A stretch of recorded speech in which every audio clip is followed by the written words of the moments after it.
Illinois, Mr. Quigley, the chair of the Financial Services and General Government Subcommittee. The gentleman is recognized. Thank you, Mr. Speaker, and thank you, Madam Chairman. During these heated times, we were accused of sometimes not listening to each other.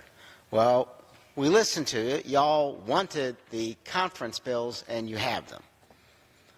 And I have heard today that what we need is a compromise on border security, which is interesting because we're here on day 33 of the shutdown because of the President's singular focus, almost an obsession, on a symbolic but ineffective wall, not border security.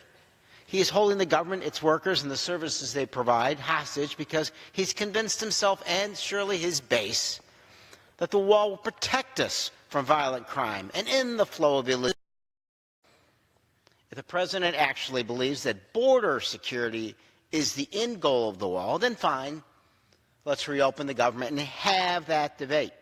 Because our plans for border security actually work. Enacting the bills before us today does nothing to preclude the President from continuing to make his case on the wall.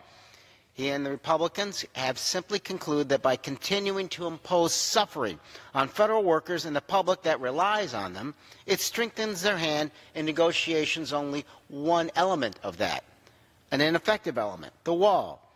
That is not the way our government is designed to work, nor should it work. This is governing by extortion, and we should all stand together to reject such tactics. Democrats know that we can do more to strengthen border security, but it has to be done in a smart and effective way. We know that more than 87% of the hard narcotics are coming through our official ports of entry. A wall will do nothing to stop that. That's why the Financial Services General Government division of this bill responsibly puts money where it is most critically needed and includes full funding for construction of two of the highest priority ports of entry along the southwest border to help stem the flow of illegal goods, narcotics, and people being smuggled into the country. Overall, this conference agreement provides $1.6 billion for border security, real border security, and we are prepared to do more.